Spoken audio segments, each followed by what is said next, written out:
हे दयालु परमात्मा, हे करुणामय सतगुरु, तेरी दया के बिना कुछ भी संभव नहीं। हम सब तेरे बच्चे हैं, तेरे दर पर आए हैं, खाली हाथ आए हैं और तेरी ही रहमत के भूखे हैं। तू ही दाता है, तू ही देने वाला है, हम तो केवल मांगने वाले हैं। हे मालिक, हमारे मन को शांत कर दे। जो विचार हमें इधर उधर भटका रहे हैं, उन्हें दूर कर दे। हमें ऐसा आशीर्वाद दे कि हम इस सत्संग के वचनों को केवल सुने ही नहीं, बल्कि उन्हें अपने जीवन में उतार भी सकें। हे सद्गुरु, हमारे अंदर नम्रता भर दे, अहंकार को दूर कर दे। हमें यह समझ दे कि हम कुछ भी नहीं हैं, सब कुछ तू ही है। हमें ऐसा प्रेम दे कि हम हर जीव में तुझे देख सकें, किसी का दिल न दुखाएं और सबके साथ प्रेम और दया से व्यवहार करें। हे दाता, हमें सिमरन और भजन में मन लगाने की शक्ति दे। हमें आलस्य, संदेह और बहानों से बचा ले। हमें ऐसा दृढ़ संकल्प दे कि हम तेरे नाम की कमाई में लगे रहें। हे मालिक, हमारे अंदर की आंख खोल दे। हमें उस सच्चे मार्ग पर चलने की प्रेरणा दे जो हमें तेरे पास ले जाए। हमें तेरी याद में जीने की आदत डाल दे, ताकि हमारा हर सांस तेरा सिमरन बन जाए। जो भी संगत यहां बैठी है, सब पर अपनी मेहर कर। सबके दुख दूर कर, सबके जीवन में शांति और सुकून भर दे। ये सत्संग आत्मा को भीतर की ओर मोड़ने का एक प्रयास है, जहां मनुष्य अपने असली स्वरूप को पहचान सके। सत्संग का अर्थ केवल किसी सभा में बैठकर वचन सुन लेना नहीं है, बल्कि उस सत्य के साथ जुड़ना है जो सदा से हमारे भीतर मौजूद है। जब गुरु नानक साहिब फरमाते हैं कि सत्संग तू कैसी जाइए जिथै एको नाम वकाइये, तो इसका सीधा अर्थ यही है कि जहां उस एक परमात्मा के नाम की चर्चा हो, जहां उसकी याद दिलाई जाए, वही सच्चा सत्संग है। ये कोई बाहरी भेदभाव नहीं मानता, न जात पात, न धर्म, न ऊंच नीच। ये सबको एक नजर से देखता है, क्योंकि आत्मा का धर्म एक ही है, परमात्मा से मिलना। मनुष्य ने अपने स्वार्थ, अपने अहंकार और अपने अज्ञान के कारण इस सच्चाई को भुला दिया है। आज संसार में जो हालत दिखाई देती है, वह इसी भूल का परिणाम है। लोग एक दूसरे के खून के प्यासे हो गए हैं, धर्म के नाम पर लड़ रहे हैं, जबकि कोई भी धर्म ऐसा नहीं जो हिंसा की इजाजत देता हो।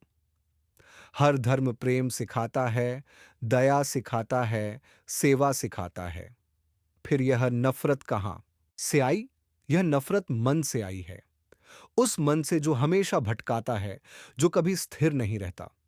जब इंसान अपने असली घर को भूल जाता है, तो वह बाहर भटकता है। जैसे कोई बच्चा मेले में अपने माता पिता से बिछड़ जाए, तो वह डर के मारे इधर उधर भागता है, रोता है, परेशान होता है।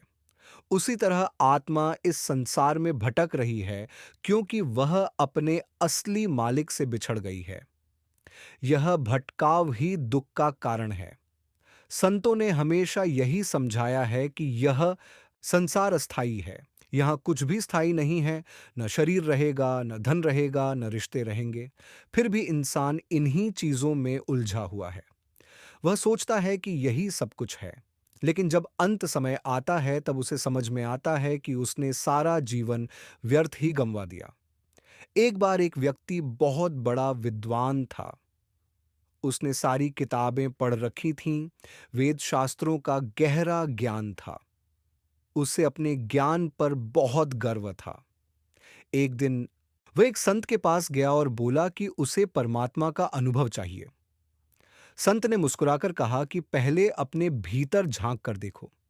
उस व्यक्ति ने कहा कि उसने तो सब कुछ पढ़ लिया है, अब और क्या करना बाकी है। संत ने कहा कि पढ़ना और जानना अलग बात है, और अनुभव करना अलग बात है। जैसे कोई व्यक्ति मिठाई के बारे में पढ़े, उसके स्वाद के बारे में जाने, लेकिन जब तक वह खुद मिठाई नहीं खाएगा, उसे असली स्वाद का अनुभव नहीं होगा। यही बात हमारी रूहानी यात्रा में भी लागू होती है। किताबें हमें रास्ता दिखाती हैं, लेकिन चलना हमें खुद पड़ता है। जब तक हम खुद अभ्यास नहीं करेंगे, तब तक हम आगे नहीं बढ़ सकते। मनुष्य की सबसे बड़ी समस्या उसका अहंकार है। वह सोचता है कि वह सब कुछ जानता है, उसे किसी की जरूरत नहीं है। यही अहंकार उसे परमात्मा से दूर कर देता है। संत हमेशा नम्रता सिखाते हैं। वे कहते हैं कि जब तक मनुष्य अपने आप को छोटा नहीं समझेगा, तब तक वह बड़ा नहीं बन सकता। कबीर साहिब कहते हैं कि मैं सबसे बुरा हूं, मुझसे सब अच्छे हैं। यह कोई साधारण बात नहीं है। यह उस व्यक्ति की अवस्था है जिसने अपने अंदर के अहंकार को खत्म कर दिया है। जब मनुष्य अपने दोषों को देखना शुरू करता है, तभी वह सुधार की ओर बढ़ता है। संसार में लोग सुख की खोज में लगे हुए हैं। कोई धन में सुख ढूंढता है, कोई पद में, कोई परिवार में। लेकिन सच्चाई यह है कि इन सब में स्थायी सुख नहीं है।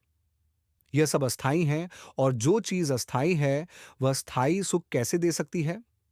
एक महात्मा ने कहा कि न सुख गृहस्थ में है, न त्याग में। अगर कोई गृहस्थ जीवन में उलझा है, तो भी वह संसार में है। अगर कोई सब कुछ छोड़कर जंगल में चला जाए, तो भी वह संसार में ही है, क्योंकि उसका मन अभी भी संसार से जुड़ा हुआ है। असल सुख केवल अंदर है, उस परमात्मा के नाम में है। जब मनुष्य अपने अंदर जाता है, तब उसे असली शांति मिलती है। यह शांति बाहर कहीं नहीं मिल सकती। लेकिन सवाल यह है कि अंदर कैसे जाएं? संत कहते हैं कि इसका तरीका है सिमरन और भजन। जब मनुष्य सद्गुरु से नाम लेकर सिमरन करता है, तो धीरे धीरे उसका मन शांत होने लगता है। जब मन शांत होता है, तब वह अंदर की ओर मुड़ता है। यह रास्ता आसान नहीं है, लेकिन असंभव भी नहीं है। इसके लिए धैर्य चाहिए, प्रेम चाहिए और निरंतर अभ्यास चाहिए। जैसे कोई किसान बीज बोता है, तो वह तुरंत फल की उम्मीद नहीं करता। वह धैर्य से इंतजार करता है, पानी देता है, देखभाल करता है। तभी फसल तैयार होती है। उसी तरह जब हम सिमरन और भजन करते हैं, तो हमें तुरंत परिणाम की उम्मीद नहीं करनी चाहिए। हमें धैर्य रखना चाहिए और लगातार प्रयास करते रहना चाहिए। संतों ने यह भी समझाया है कि यह नाम हमारे अंदर ही है। इसे बाहर से लाने की जरूरत नहीं है। यह हमारी अपनी चीज है, लेकिन हम इसे भूल गए हैं। सद्गुरु हमें इसका मार्ग दिखाते हैं, हमें याद दिलाते हैं कि हम कौन हैं और हमें कहाँ जाना है। लेकिन केवल सद्गुरु के पास जाना ही काफी नहीं है। जैसे डॉक्टर दवाई देता है, लेकिन अगर मरीज दवाई न खाए, तो बीमारी कैसे ठीक होगी? उसी तरह अगर हम सिमरन और भजन न करें, तो हमें लाभ कैसे मिलेगा? यह हमारी अपनी जिम्मेदारी है कि हम उस मार्ग पर चलें जो हमें दिखाया गया है। कोई दूसरा हमारे लिए यह काम नहीं कर सकता। आज संसार में जो दुख और अशांति है, उसका कारण यही है कि मनुष्य ने इस सच्चाई को भुला दिया है। अगर वह फिर से इस मार्ग पर चलना शुरू कर दे, तो उसका जीवन बदल सकता है। संतों का संदेश बहुत सरल है। प्रेम करो, नम्र बनो और नाम से जुड़ो। यही सच्चा धर्म है, यही सच्चा सत्संग है। जब आत्मा इस मार्ग की ओर मुड़ने लगती है, तो सबसे पहले उसे अपने ही मन से सामना करना पड़ता है। यही मन है जो बरसों से उसे बाहर की ओर दौड़ाता आया है। यही मन है जिसने उसे यह विश्वास दिलाया कि सुख बाहर है, वस्तुओं में है, रिश्तों में है, नाम और शोहरत में है। लेकिन जब सत्संग की कृपा से आत्मा के भीतर एक हल्की सी जागृति आती है, तब उसे धीरे धीरे समझ आने लगता है कि यह सब कुछ क्षणिक है, यह सब कुछ नाशवान है। मनुष्य के जीवन में जो भी दुख हैं, वे बाहर की परिस्थितियों से कम और भीतर की अवस्था से अधिक जुड़े हुए हैं। एक ही परिस्थिति में दो व्यक्ति अलग अलग तरह से प्रतिक्रिया करते हैं। एक व्यक्ति टूट जाता है, दूसरा संभल जाता है। फर्क बाहर की स्थिति में नहीं, बल्कि अंदर की मजबूती में है। और यह मजबूती केवल नाम के अभ्यास से आती है। संतों ने बार बार समझाया कि मन को काबू में लाए बिना कोई भी रूहानी प्रगति संभव नहीं है। लेकिन मन को जीतना कोई आसान काम नहीं है। यह मन बड़ा चालाक है। ये कभी सीधे सीधे नहीं मानता। ये कभी आलस्य के रूप में आता है, कभी संदेह के रूप में, कभी तर्क के रूप में। कभी कहता है कि आज थक गए हैं, कल सिमरन करेंगे। कभी कहता है कि इससे क्या फायदा हो रहा है, कभी कहता है कि दुनिया के काम पहले जरूरी हैं। इसलिए संतों ने कहा कि यह एक युद्ध है, मन और आत्मा का युद्ध। और इस युद्ध में जीत उसी की होती है जो लगातार प्रयास करता है, जो हार मानकर बैठ नहीं जाता। एक किसान की तरह जो हर दिन अपने खेत में जाता है, चाहे मौसम कैसा भी हो, चाहे धूप हो या बारिश। वह अपना काम करता रहता है क्योंकि उसे विश्वास होता है कि एक दिन उसकी मेहनत रंग लाएगी। उसी तरह साधक को भी अपने अभ्यास में नियमित रहना चाहिए। जब मनुष्य सिमरन करता है तो शुरू में मन बहुत भागता है। एक एक मिनट भी ध्यान लगाना मुश्किल लगता है। लेकिन धीरे धीरे अभ्यास से मन थोड़ा शांत होने लगता है। यह एक प्रक्रिया है जिसमें समय लगता है। यहाँ एक बात बहुत महत्वपूर्ण है, प्रेम। अगर सिमरन केवल एक कर्तव्य की तरह किया जाए तो उसका असर उतना नहीं होता। लेकिन अगर उसमें प्रेम जुड़ जाए तो वही सिमरन आत्मा को ऊपर उठाने लगता है। जैसे कोई व्यक्ति अपने प्रिय को याद करता है तो वह याद अपने आप आती है, उसमें कोई जोर नहीं लगाना पड़ता। उसी तरह जब आत्मा में परमात्मा के लिए प्रेम जागता है तो सिमरन अपने आप होने लगता है। लेकिन यह प्रेम कैसे आए? ये प्रेम सत्संग से आता है, संतों की संगति से आता है, उनकी वाणी को सुनने से आता है। जब हम बार बार ये सुनते हैं कि असली सुख कहाँ है, असली घर कहाँ है, तो धीरे धीरे हमारा मन भी उस दिशा में मुड़ने लगता है। संतों की वाणी का एक एक शब्द बहुत कीमती होता है। अगर एक शब्द भी दिल में उतर जाए तो जीवन बदल सकता है। लेकिन समस्या यह है कि हम सुनते तो हैं, लेकिन उस पर अमल नहीं करते। जैसे कोई डॉक्टर दवाई दे और मरीज उसे अलमारी में रख दे तो उससे क्या फायदा? दवाई तभी असर करेगी जब उसे नियमित रूप से लिया जाए। उसी तरह सत्संग के वचन तभी असर करेंगे जब हम उन्हें अपने जीवन में उतारेंगे। आज मनुष्य के पास बहुत ज्ञान है, किताबें हैं, इंटरनेट है, हर तरह की जानकारी उपलब्ध है, लेकिन फिर भी शांति नहीं है। क्यों? क्योंकि ज्ञान को जीवन में उतारा नहीं गया। संतों ने हमेशा अनुभव की बात की है, न कि केवल ज्ञान की। उन्होंने कहा कि जब तक आत्मा अंदर जाकर उस नाम से नहीं जुड़ती, तब तक सब अधूरा है। एक व्यक्ति ने बहुत सारी धार्मिक किताबें पढ़ लीं। उसे लगा कि अब वह सब कुछ जान गया है। लेकिन जब जीवन में कोई कठिनाई आई तो वह टूट गया, क्योंकि उसका ज्ञान केवल शब्दों तक सीमित था, वह उसके अनुभव में नहीं उतरा था। दूसरी ओर एक साधारण व्यक्ति था जो ज्यादा पढ़ा लिखा नहीं था, लेकिन वह नियमित सिमरन करता था, उसका मन नाम में लगा रहता था। जब उसके जीवन में कठिनाई आई तो वह स्थिर रहा, क्योंकि उसके पास अंदर की शक्ति थी। यही अंतर है ज्ञान और अनुभव में। संतों ने यह भी कहा कि यह मार्ग अकेले चलने का है। इसका मतलब यह नहीं कि कोई साथ नहीं है, बल्कि इसका मतलब यह है कि अभ्यास हमें खुद करना पड़ता है। कोई दूसरा हमारे लिए सिमरन नहीं कर सकता, कोई दूसरा हमारे लिए भजन नहीं कर सकता। सद्गुरु मार्ग दिखाते हैं, प्रेरणा देते हैं, लेकिन चलना हमें खुद पड़ता है। जब आत्मा इस मार्ग पर आगे बढ़ती है तो उसे कई तरह की परीक्षाओं से गुजरना पड़ता है। कभी मन भटकाता है, कभी परिस्थितियां रोकती हैं, कभी अंदर से ही निराशा आने लगती है। ऐसे समय में धैर्य बहुत जरूरी है। संतों ने कहा कि कभी भी निराश नहीं होना चाहिए। यह सब कर्मों का खेल है जो सामने आ रहा है। इसे सहन करते हुए हमें अपने अभ्यास में लगे रहना चाहिए। धीरे धीरे जैसे जैसे आत्मा मजबूत होती है, उसे अंदर की झलक मिलने लगती है। कभी शांति का अनुभव होता है, कभी आनंद का, कभी ऐसा लगता है कि मन कुछ देर के लिए बिल्कुल शांत हो गया। ये छोटी छोटी झलकियां हमें आगे बढ़ने की प्रेरणा देती है। लेकिन यहां भी सावधानी जरूरी है। इन अनुभवों में अटकना नहीं चाहिए। ये केवल रास्ते के संकेत हैं, मंजिल नहीं।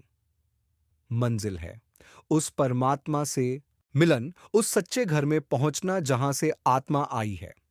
संतों ने इस मार्ग को बहुत सरल तरीके से समझाया है। सिमरन, भजन और सेवा। सेवा से मन में नम्रता आती है, सिमरन से मन शांत होता है और भजन से आत्मा ऊपर उठती है। जब ये तीनों मिल जाते हैं तो साधक का जीवन बदलने लगता है।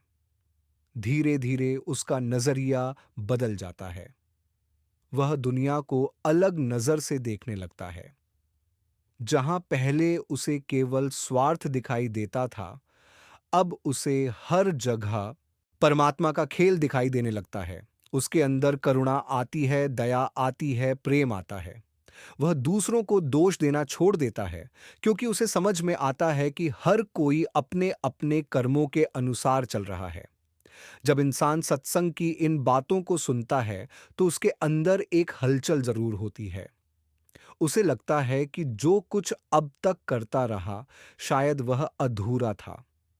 लेकिन मन तुरंत उसे बहला देता है और कहता है कि यह सब बातें सुनने के लिए अच्छी हैं, जीवन में उतारना कठिन है। यही वह जगह है जहां से असली परीक्षा शुरू होती है।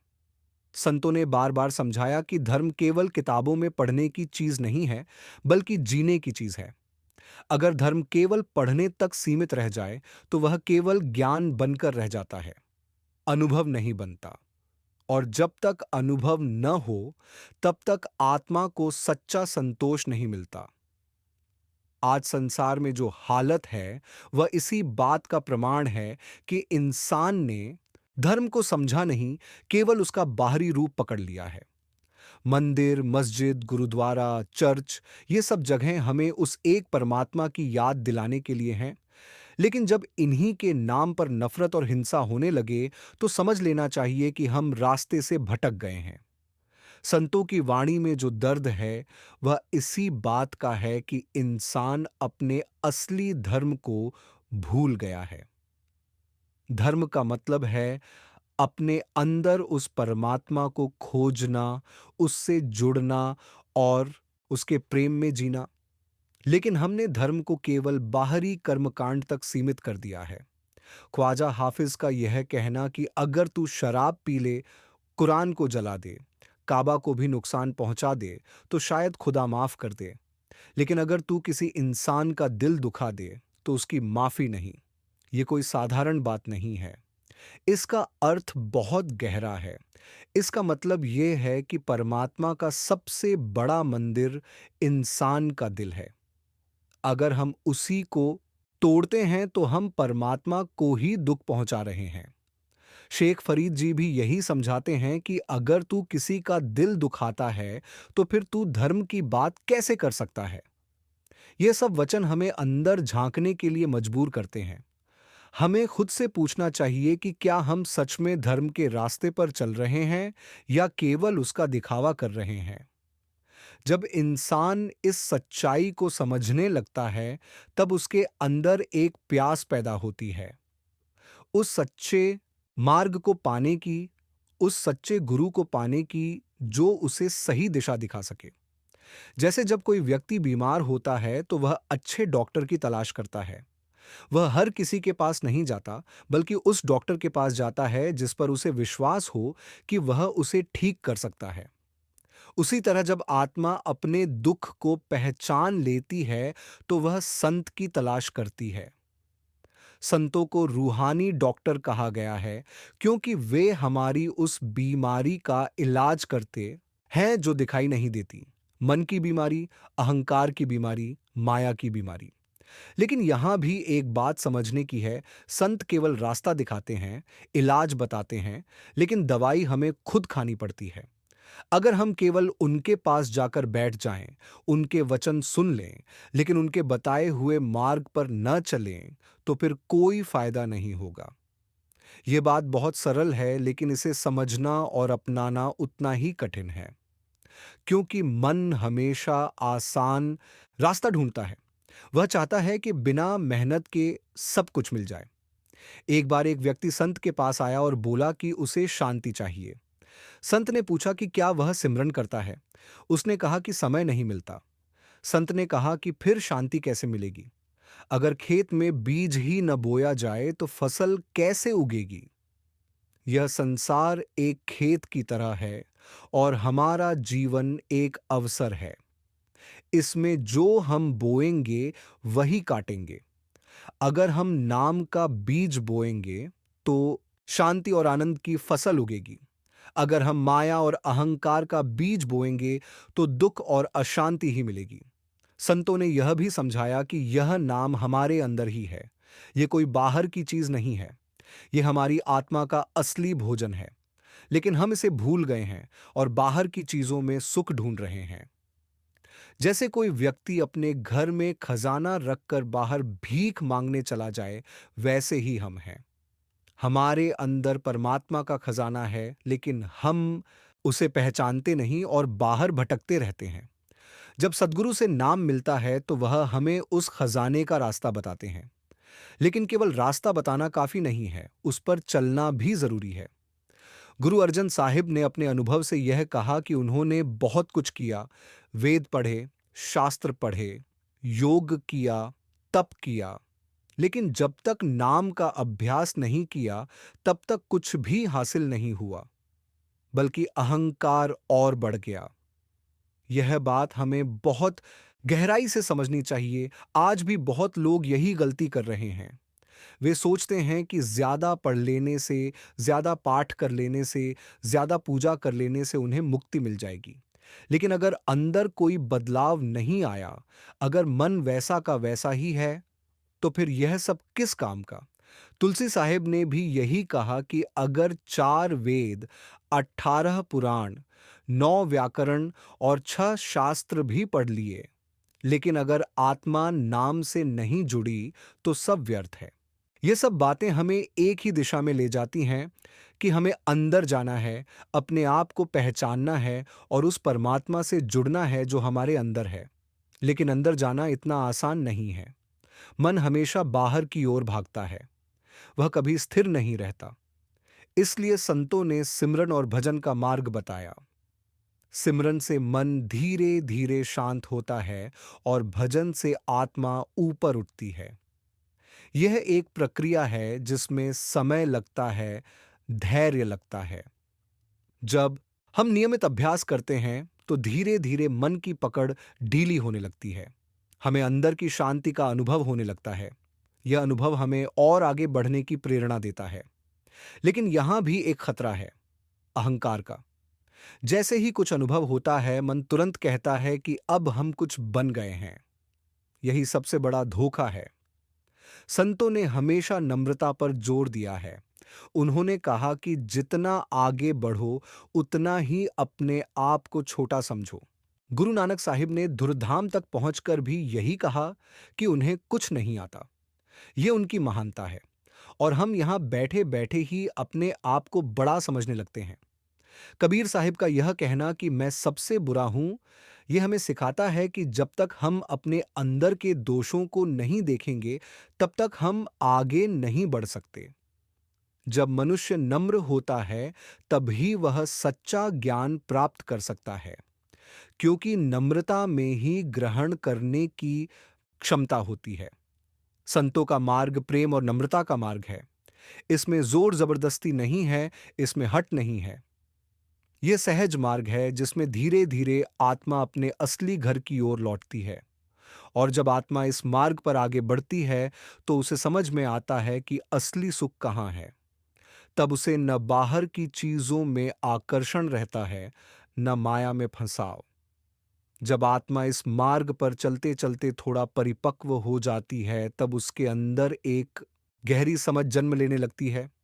अब वह केवल सुनने या समझने तक सीमित नहीं रहती, बल्कि वह अनुभव करने लगती है कि वास्तव में यह जीवन किस दिशा में जाना चाहिए। पहले जो बातें केवल शब्द लगती थीं, अब वही उसके जीवन का सत्य बनने लगती हैं।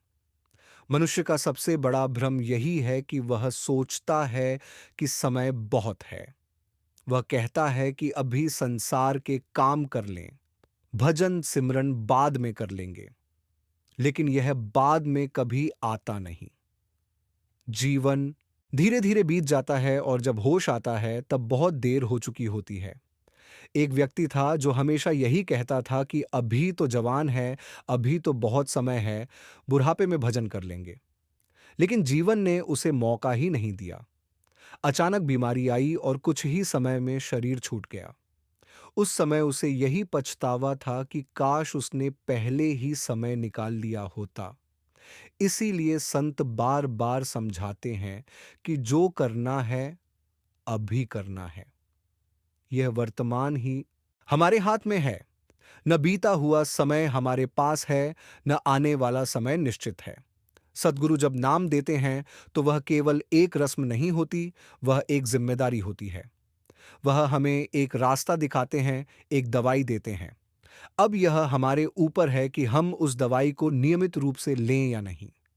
जैसे डॉक्टर मरीज को दवाई देता है, तो वह खुद उस दवाई को नहीं खाता, मरीज को ही खानी पड़ती है। अगर मरीज लापरवाही करे तो बीमारी बढ़ती जाएगी। उसी तरह अगर हम सिमरन और भजन में लापरवाही करते हैं, तो हमारी रूहानी हालत नहीं सुधरेगी। यह मार्ग किसी दिखावे का नहीं है। यहाँ कोई बाहरी प्रमाण नहीं है। यह सब अंदर का काम है। इसलिए यहाँ सच्चाई बहुत जरूरी है। खुद के साथ सच्चाई, अपने अभ्यास के साथ सच्चाई। कई बार ऐसा होता है कि मनुष्य सोचता है कि वह बहुत अच्छा कर रहा है, लेकिन अगर वह ईमानदारी से अपने अंदर झांके, तो उसे पता चलता है कि अभी बहुत कमी है। यह समझ ही उसे आगे बढ़ने के लिए प्रेरित करती है। संतों ने यह भी कहा कि यह मार्ग प्रेम का है। अगर इसमें प्रेम नहीं है, तो यह सूखा रह जाएगा। सिमरन केवल शब्दों का दोहराव नहीं होना चाहिए, उसमें भाव होना चाहिए, लगन होनी चाहिए। जैसे कोई बच्चा अपनी माँ को पुकारता है, तो उसमें एक सच्चाई होती है, एक तड़प होती है। उसी तरह जब आत्मा परमात्मा को पुकारती है, तो उसमें भी वही तड़प होनी चाहिए। जब यह तड़प जागती है, तब रास्ते अपने आप खुलने लगते हैं। अंदर के दरवाजे धीरे धीरे खुलने लगते हैं। लेकिन यह सब एक दिन में नहीं होता। इसके लिए निरंतर प्रयास चाहिए, धैर्य चाहिए। कई लोग यह कहते हैं कि उनका अंदर का दरवाजा बंद है, लेकिन सवाल यह है कि क्या हमने सच में उसे खोलने का प्रयास किया है? क्या हमने नियमित सिमरन किया है? क्या हमने मन को समझाने की कोशिश की है? अगर दवाई हमारे पास हो और हम उसे खाएं ही नहीं, तो फिर हम कैसे कह सकते हैं कि हम ठीक नहीं हो रहे? यह बात बहुत सरल है, लेकिन इसे जीवन में उतारना ही असली साधना है। संतों ने यह भी समझाया कि परमात्मा एक है और उसे पाने का रास्ता भी एक ही है, नाम का रास्ता। चाहे कोई किसी भी धर्म का हो, अगर वह नाम से जुड़ जाता है, तो वह उसी मंजिल तक पहुंच सकता है। इसलिए धर्म के नाम पर लड़ाई करना, नफरत करना, यह सब अज्ञानता है।